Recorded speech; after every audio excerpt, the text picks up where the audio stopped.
Hey everyone, welcome back to GameSpot's coverage of E3 2019. It's day 2. I'm Lucy James, joined by Mike Mahardy.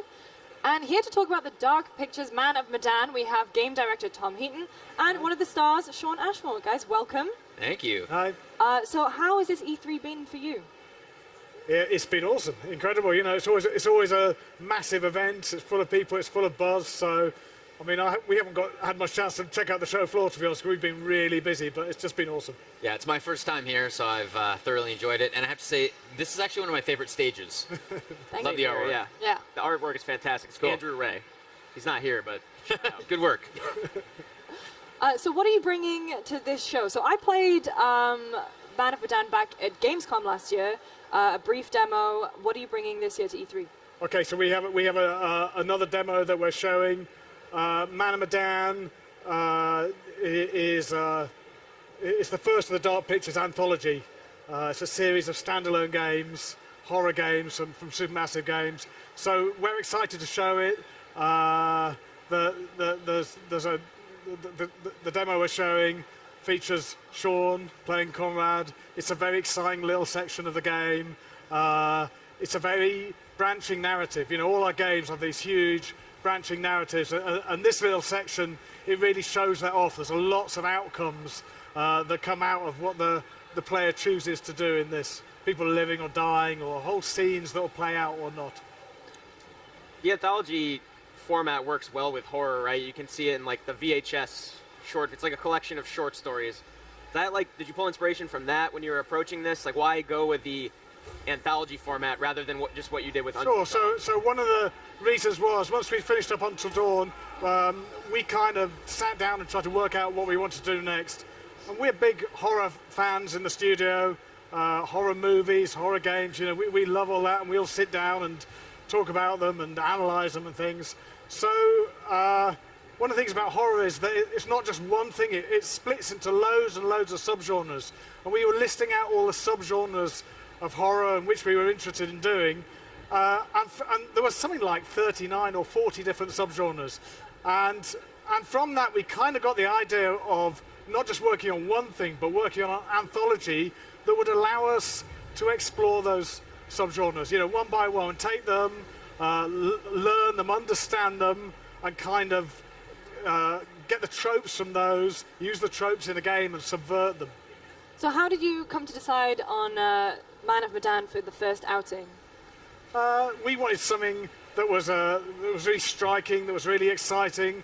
We had this idea of a kind of ghost ship, people isolated at sea. That's always cool with horror, to get people isolated in an environment they're not familiar with at all.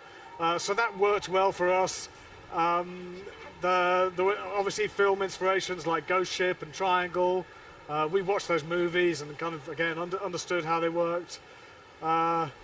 It's that whole thing of getting a bunch of characters and putting them in a situation that's very uncomfortable for them and very scary for them.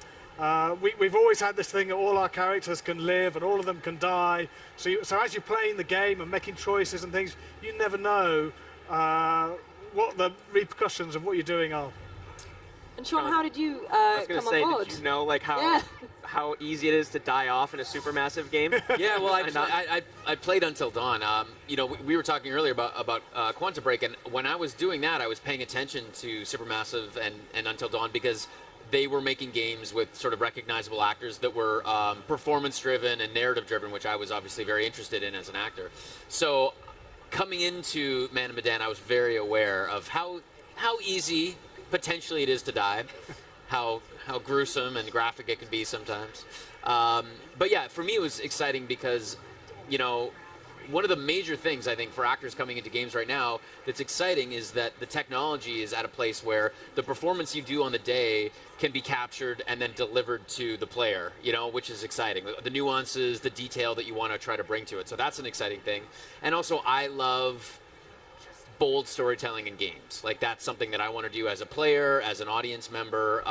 So yeah, to jump onto a Supermassive game, especially at the beginning of this, you know, exciting anthology was cool for me. And I just had a lot of fun too. Horror stories allow you to sort of take a performance, take a story, and really push it, to the extreme. Which, again, as an actor, is always really fun. So there was some big, exciting sequences that are really, truly scary. And the other thing that's crazy is there's so much branching content on this that I sometimes catch little details, like I'm watching some of the cutscenes here. I'm like, oh, I forgot about that detail. Like, even though I've done it, I've sort of forgotten about all the details. So I think even for me as a player, when I go back and play it, even though I was experiencing the whole thing making it, there's so many details that I kind of forget about some of them. So it's kind of cool. That also happens if you're a director, actually. You forget this thing. goes where. So how did you end up working on the game? Did Supermassive reach out to you, or did you reach out to them? Yeah, it was like most, opportunities in my career. I just got a phone call from my agent saying, I actually don't. When the first call came in, I don't know that it was really specific. It was kind of like a little cagey, like, hey, there's this opportunity to be a part of this game, and then maybe a few days later I got sent sort of some concept art and the idea, and that's when I realized, oh, it's Supermassive and it's like their new title. So yeah, and then again, I immediately was interested in working with the studio. I was actually kind of all in after the concept before I even really looked at the character, and then I was like, okay, cool. And Conrad, the character I play, is this kind of brash, over the top American tourist. He's like a self-proclaimed ladies' man, so he's not like the subtlest character I've ever played, but it was kind of fun. And again, he pushes the envelope, and sort of his attitude and his personality help instigate some of the things that start to go wrong in the game. So it was kind of fun to be a part of that, just in the storytelling aspects too. Tom, how was it? Why was it you approached Shawn specifically for this? Yeah, Tom. Just when you're, it's weird working in a game studio, which is quite a, it's quite a geeky, nerdy environment. And we sit there for a long time thinking up these stories, thinking up the characters. So important to us to get really strong, distinctive characters that people can relate to straight away. They need to pick up the character and they're playing them. They need to relate to them really quickly. But also, the characters have depth. And they grow over the course of the game. So one of the things that's really important to us is to get really good talent to help us bring those characters to life.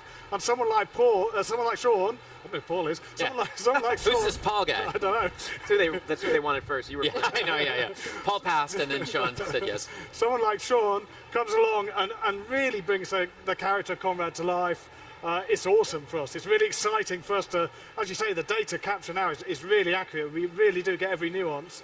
Once we get that back to the studio and we start putting the scenes together, it's just amazing. Everything you worked on is suddenly brought to life. It's incredible. Is it weird seeing yourself? I mean, you must have had this experience with Quantum Break, seeing yourself in a game. But how is that? I mean, as the technology is getting better and everything, is it still weird, like an uncanny valley where it is you, but it's also not you? It's getting closer and closer. Like, I just caught a close-up, and I was like, that looks almost photoreal. Like, and I always think this. I'm like, well, I start to see, like, wrinkles and stuff. I'm like, couldn't you guys just smooth that out a little bit? But, I mean, the point is like, all those details, all those nuances, all those tiny little twitch muscles that you couldn't capture before, that is what, to me, really takes the performance and the story to the next level, and hopefully what pulls players in and engages them where it feels like, real. So yeah, that's always my joke whenever I see, like, I get sent like the details, like sign-offs, like, okay, this is what the image is going to look like, and I'm like, you could have smoothed me out a little bit. But no, it's really cool, and it is actually a very different experience than seeing yourself even in film or television, because you're so much more removed. You're sort of like more of a passive audience, so I can sit and watch this narrative story if I'm in a movie or a television show. But to actually take the control and be in control of life or death situations, which games tend to create for players, it's kind of weird. So yeah, I definitely will probably wince a few times when I first play through this and potentially get myself killed. It's gonna be great. Tom, you were saying obviously there's that trademark Supermassive branching storylines based on the decisions. As an anthology, are those decisions ever going to carry into any of the other chapters? Like, I know anthologies by definition usually don't have anything to do with each other, but Supermassive, I feel like if anybody could make them work together, it would be you guys. That is not the plan. So they are standalone stories. So every time you pick up a game in the Dark Pictures Anthology, it's a standalone story, it's a new narrative, it's new characters, it's a new cast. And it's cool. It means that if any game you play, you don't have to have played any of the other games. You can just jump straight in. What we have done is put a couple of connecting threads between the games. So one of those is the character, the curator. You might have seen him in some of the trailers. And that's this old guy who he lives in this kind of library we call the repository. He welcomes you to the game and he kind of tells you stuff about it. And as you're playing, he'll pull you back in as a player. He'll kind of talk to you directly as a player and ask you how you think you're doing and do you want any hints and things. And he's a little bit sinister and you don't know whether to trust him. So he's in all the Dark Pictures games and he kind of has a story arc of his own. So you'll see him.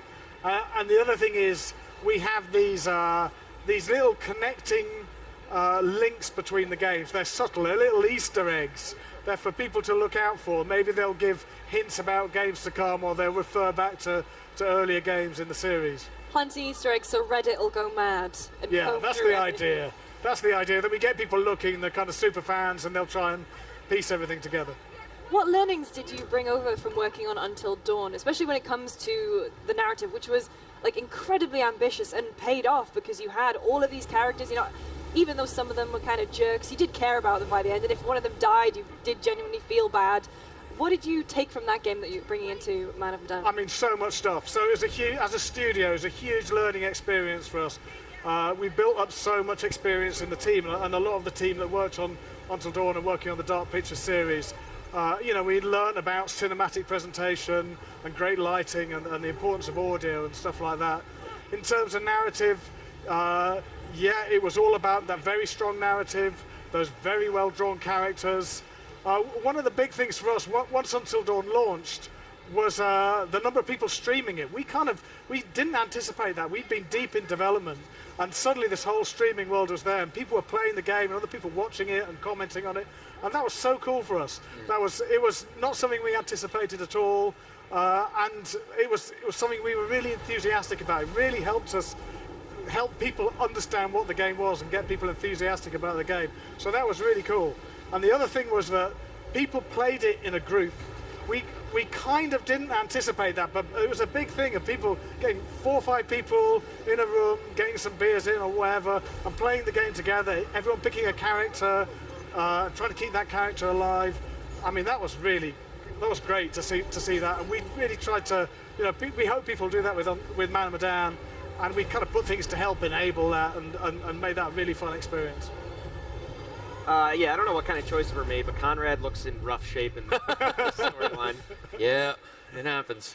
Shawn, have you done much voiceover, voice acting outside of games? No, and to be honest, like I don't even really truly consider the at least Quantum Break and Man of Medan like voice acting, because we do a full motion capture, so it's like the whole performance. Right. I did do some voice work for a X-Men game. I think it was when X-Men: The Last Stand was out. I know that game. It was the bridging one in Yes. between X-Men 2 and X-Men 3. Yes. It was the one that Nightcrawler got written out of. That's right.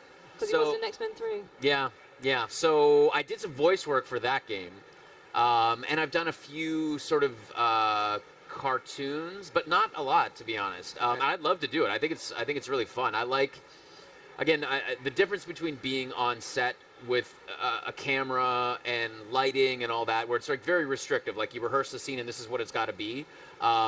Motion capture allows you to have a little more freedom, because you don't need to, there's no focus marks where it's like, okay, you can feel free to move around a little bit, have a little more freedom. And I think also similarly in a booth, as long as you're in range of the mic, you're allowed to sort of like physically express yourself any way you need to reach that emotional point, which is kind of fun. And we did that a lot actually with Man of Medan, because at a certain point in the game, we're essentially just playing different levels of terror and fright. And fear is kind of a hard emotion to recreate.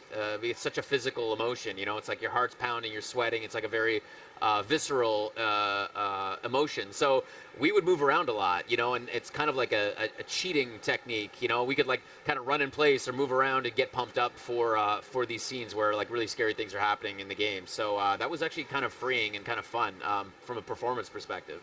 When you're acting out those scenes, do you kind of know, as in on that that branching storyline as in the ultimate end of that particular one, or is it, you go by scene, so you're feeling the terror as your character would be experiencing That's it? interesting. It seemed to me, and it was a while ago that we did it, that we would try to shoot out certain sections, like the locations that we were in. So we would do different variations in a location, essentially. We do scene by scene. Yeah. So we're working through a scene that's got a load of branching in the scene, and it gets really complicated. We had this big flow chart on a great Literally, TV. there's like a map in the studio, and it's like, wait, we gotta. And sometimes the lines are. Sometimes you get quite a similar line, but with a subtle difference, and we have to kind of go back through all the branching. Go, okay, this is because you said this to Julia or whatever, and now she's a bit annoyed with you. So that's why this line is here. And then we have to head back and do the next little branch down. And being annoying actors, we would ask that. I was like, well, wait, why am I asking this? And Tom would have to like track back through the map and be like, remember, Shawn, we said this here. I'm like, oh, yeah. But it does. I really feel like it does pay off. Like all the details, all the minutia of making those decisions.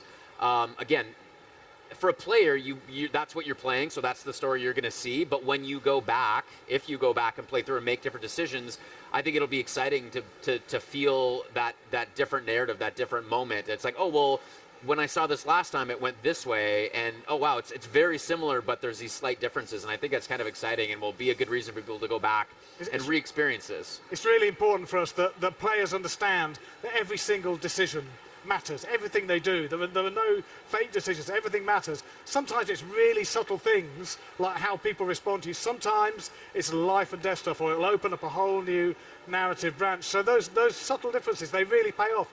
But players notice them. Oh, that's because I was rude to that character, or I chose to say this. It's really important. Tom, so Supermassive based in Guildford? That's right, yeah. Yeah, so what is it, what's that Supermassive DNA, and how do you get some sort of quintessential British? Because you work with a lot of American actors, a lot of American settings. How do you get the British in there? What's in our DNA is, I think, a real passion for quality. We want to make, the best games. The Supermassive was not a name that was chosen lightly. We want to be big, and it's all about quality. So we've always had this ambition to make very, very cinematic games, and to take the techniques from cinema and TV and learn from them and get really good at them and be best in class. Guildford is a great place. It's got it has a huge development history. So many great studios from Guildford. They call it kind of the Hollywood of the games industry, which is weird if you know Guildford and if you've been to Hollywood. But anyway.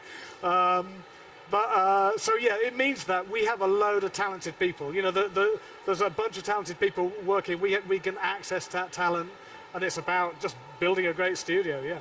Well, Tom, Shawn, thank you so much for joining us. When can people at home play Man of Medan? It is released on August the 30th, and we cannot wait for you to play it. Not long to wait. Thanks again. Thank you. If you're watching at home, make sure to stay tuned, because we'll be right back with Dragon Quest Builders 2.